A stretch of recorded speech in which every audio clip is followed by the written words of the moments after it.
Ishu kubwa na stori kubwa iliyotuleta hii leo kumpata mchambuzi na mwana soka Dominic Saramba. Kauli ya mwenyekiti wa bodi ya ligi Steven Mgutu. Anasema mwaka 2021 kwa Simba ilikuwa kesi nzito kwa Young Africans. Lakini kwa sasa hii kesi ya Simba na Yanga ni kesi nyepesi. Ilikuwa na uwezekano kwamba mwaka 2021 Young Africans yashuke daraja. Mwaka huu Yanga wanataka pointi 3. Licha ya kuwa hakuna muamuzi, hakuna mtu yoyote aliyehusika na mchezo. Kwako unazungumziaje kama mchambuzi? Kwanza lazima niweze kuheshimu mawazo ya kiongozi. Yeye ndio kiongozi mkuu wa bodi ya ligi, maana mwenyekiti wa bodi ya ligi. Kwa hiyo na ni mzee wa siku nyingi ambaye amefanya mengi kwenye mpira, ana experience kubwa. Kwa hiyo lazima niweze kumpa heshima yake na kuweza kutambua kile ambacho amekizungumza. Lakini to my opinion nafikiri hakuwa na usahihi sana katika hilo. Kwa nini? Kwa sababu unapotaka kudili na hizi scenarios, hatuwezi tukaamua scenario moja kwa kuzingatia scenario nyingine unless iwe ni sehemu ya maamuzi ya mbeleni. Unajua kuna kipindi kwa wale ambao wamesoma hata mambo ya sheria, kuna baadhi ya scenarios zikifanyika yanakwenda kutolewa maamuzi ambayo baadaye yanaweza kuja kurejewa kama reference katika kesi nyingine kutokana na yale maamuzi. Hivi vitu vinakuwa lakini vina utaratibu wake. Tukija kuzungumzia scenario ya mwaka 2021 na scenario ya mwaka 2025 ni vitu viwili tofauti. Pengine wale ambao walikuwa hawakumbuki labda kidogo tutawarejesha nyuma tuweze kuwaambia. Mwaka 2021 ilikuwa ni mechi ya Simba na Yanga kama hivi kweli, na mechi ilipangwa kufanywa saa 11 jioni katika uwanja wa Benjamin Mkapa. Kwa hiyo yakiwa yamebakia masaa machache kwenda kwenye mchezo huo, ikatoka taarifa ya kusogeza mbele mchezo kutoka saa 11 mpaka saa ngapi? Saa 1 usiku. Kitu ambacho kilikuwa kinakinzana na kanuni ambazo zilikuwa zinaongoza mpira wetu. Kwa hiyo walichokifanya Yanga wakasema hapana, kwa mujibu wa kanuni zetu ambazo tuko nazo kwenye ligi hakuna badiliko ya namna hiyo unless kuna kitu ambacho sawa ni cha ulazima cha kupelekea, lakini kwa sababu hizo hapana. Kwa hiyo walichokifanya wao waliresist na walikuja kiwanjani kama kawaida, wakafanya procedure zao zote pasipokuwa na muamuzi, then baada ya muda waliondoka. Ule mchezo haukuchezwa na baadaye mechi ilipangwa kurejewa tena. Sasa kama palikuwa pana haki au kama palikuwa pana mapungufu ya klabu ya Yanga, kwa sababu kanuni zipo. Na hizi kanuni jue hazijaundwa kwa ajili ya Lipuli, Swift King Warriors, hizo nani, zimeundwa kwa ajili ya NBC Premier League, ligi kuu soka Tanzania bara ambayo ina timu 10 na ngapi? 16. Na wale viongozi wote wa hizo timu ni pati ya wajumbe kwenye bodi ya ligi wanaingia. Na wao ndio wamezipitisha. Kwa hiyo kama palikuwa pana sehemu ambako Yanga itakiwa adhibiwe, angeadhibiwa ili mpira uweze kuchukua nafasi yake, kwa sababu kitu ambacho kinahusiana na sheria na kanuni kibakie kuwa ni sheria na kanuni. Lakini kitu cha kibusara ni kitu kingine. Basi tungekuwa tuna haja ya kuwa na hizi kanuni, tungesema tu leo mtu amempiga mtu ngumi, tukae chini tuzungumze. Bwana ukae bwana, hizo nzuri, wewe utasimama mechi mbili. Hapana, lakini tumeweka kanuni kwa maana kwamba ziweze kufuatwa. Kwa hiyo ukisema kwamba uliwaachia Yanga kwa sababu ilikuwa ni busara, ni makosa mengine ambayo ameweza kuyazungumza. Na inaonyesha kwa jinsi gani mpira wetu ambao unakuwa haufuati misingi ya sheria na kanuni. Unaona? Kibusara zaidi, kitu ambacho akitusaidii, na ndio haya yanakwenda kutokea sasa hizi mambo ya kutaka kubalance vitu. Kwa nini? Kwa issue ya kibusara, kitu ambacho sio sahihi. Tumeshahama huko nyuma, huko tulikuwa tunaona Simba na Yanga zilikuwa ni timu tu za kujifurahisha, na leo hii mabadiliko makubwa, ushindani, watu wanakuja wanaweka pesa.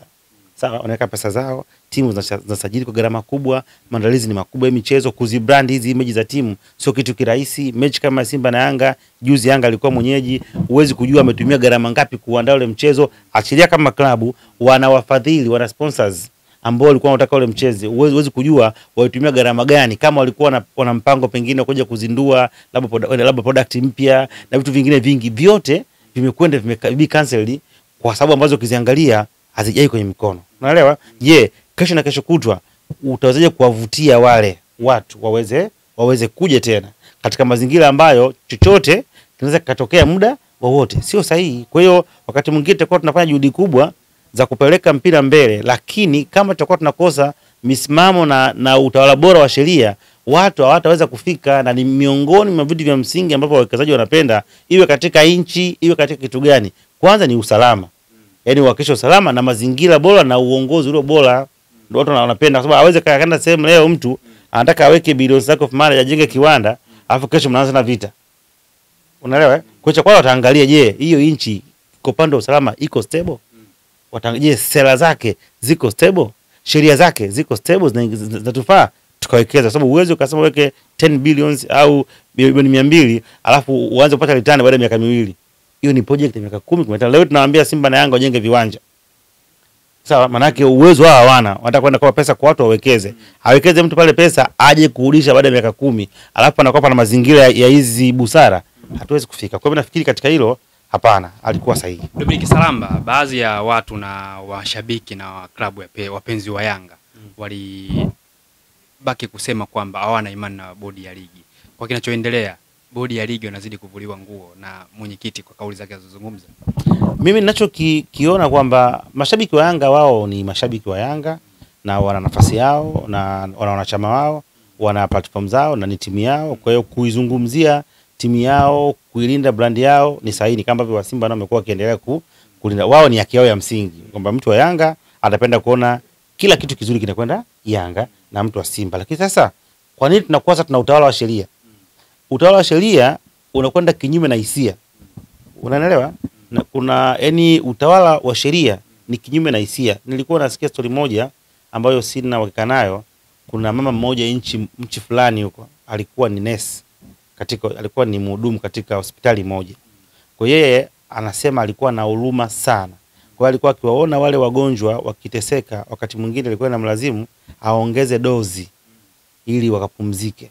Yaani anaongezea dozi ili mtu aondoke akapumzike. Yeye alikuwa anaumia kuona wagonjwa wakiwa na teseka. Ile ni hisia zake yeye. Lakini kisheria imekaaje? Baadaye alikuja alifungwa na akahukumiwa kwenda kunyongwa. Ngaje sasa kihisia akasema acha bwana kwa sababu ni alikuwa na mapenzi na hisia. Unaelewa? Vitu vya kihisia vitabakia kihisia, lakini vitakuja kuongozwa na kanuni na sheria za mahali husika. Kwa hiyo zimewekwa hizi kanuni na sheria kuja kunyoosha ili hawa Yanga wakiwa na hisia zao, Simba wakiwa na hisia zao, tukifika pale tunanyoosha kanuni ni hizi hapa. Moja nasemaje ni hii, mbili ni wewe umekosea ondoka. Na sio mara moja tumeshuhudia Juve, ashusha daraja Juve, ashuka chini akapambana, alikutwa na hatia ya kuweza kupanga matokeo, alishushwa daraja na akajipanga, akaanza kurudi. Leo ni miongoni mwa timu ambazo zilikuwa zinasumbua barani Ulaya.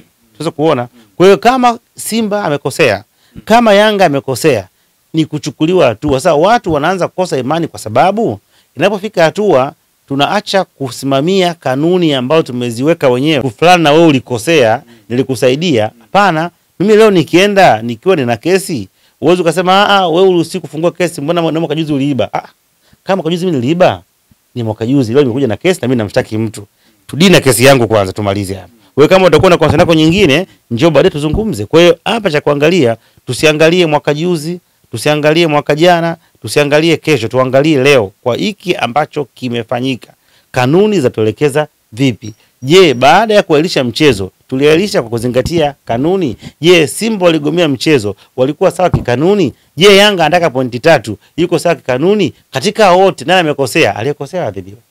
Dominic Salamba, kwa kinachoendelea tunasema kwamba Young Africans wanaelekea kasi sasa.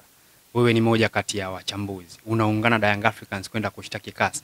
Licha ya kuwa kwamba mpaka kwenda kasi lazima uwe na ripoti kutoka bodi ya ligi na shirikisho la mpira wa miguu kwamba mchezo ulifanyika. Refa alikuwa uwanjani, maofisa wa mchezo walikuwa uwanjani, ndio ukashtaki kasi. Kwa Yanga kwenda kasi, kwao kuna faida na kuelimisha mpira wetu Tanzania. Kwanza nafikiri unajua kuna dhana ambazo watu wanakuwa wanadanganyana ambazo sio za msingi. Pengine kutokana na uelewa wa haya mambo. Yaani kinacholalamikiwa hapa ni tofauti na wanachokizungumzia watu. Kwamba sio hapakuwa na officials. Sasa patakuwaje na officials wakati mchezo umewailisha? Kwa hiyo official anamilikiwa na nani?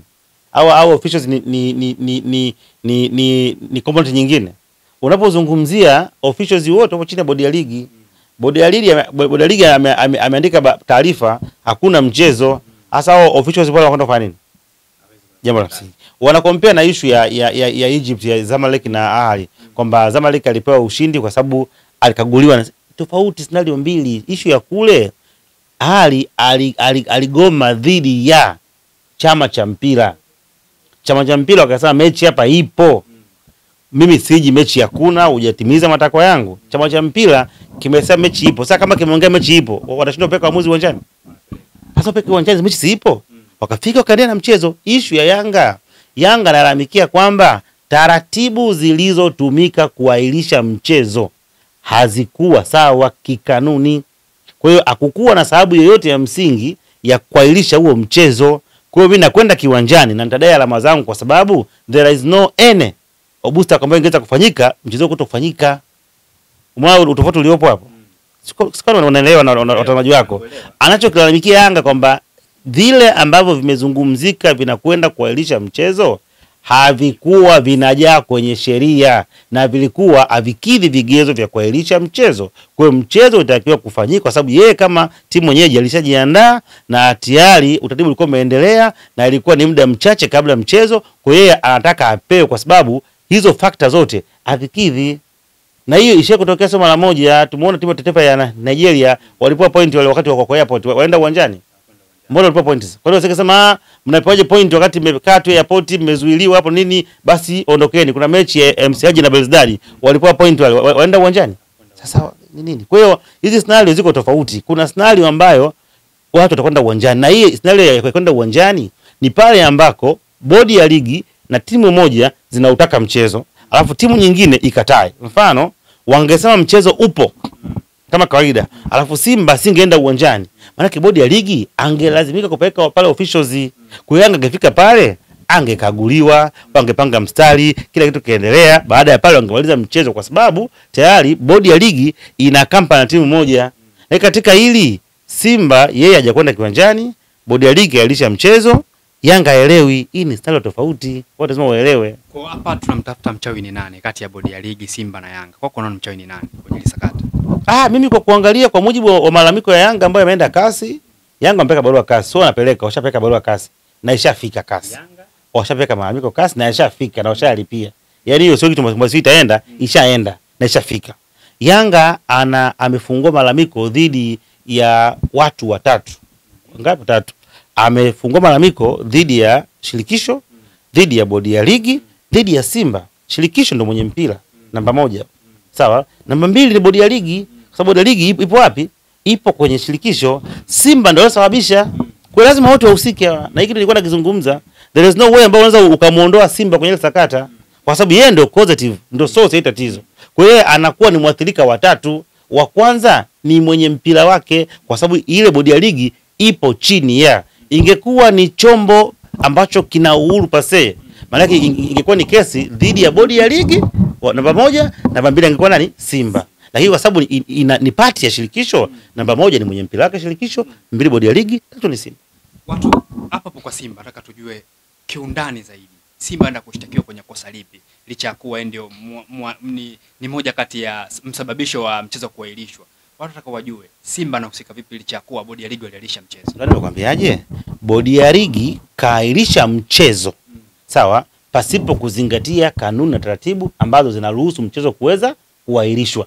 Lakini amekuja kuahirisha mchezo baada kuwa amepokea malalamiko ambao klabu ya Yanga wanayaona kwamba malalamiko hayo hayajai. So yana mashiko. Yaani hayatoshi kufanya mchezo uahirishwe. Ni malalamiko halali.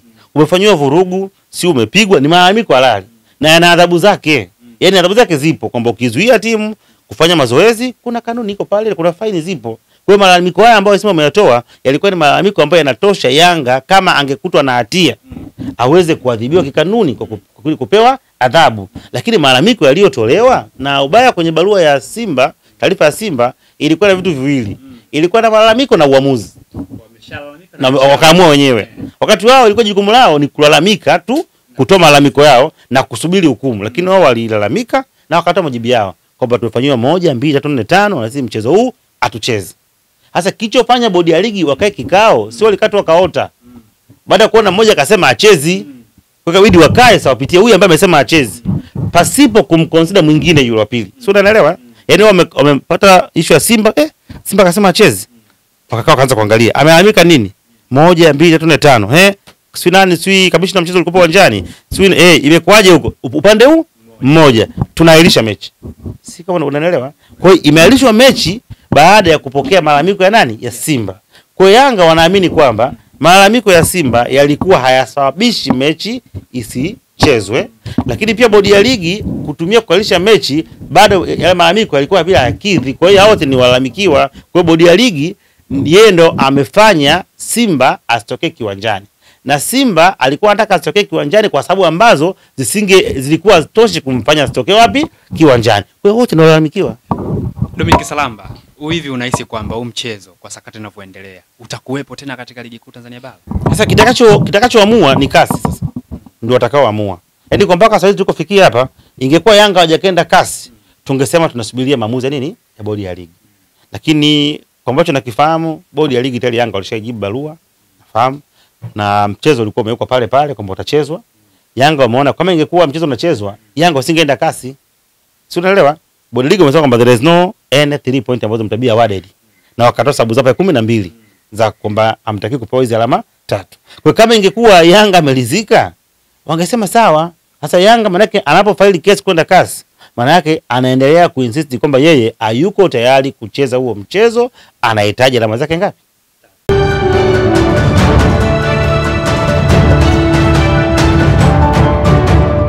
Uba TV, excellence is your signature.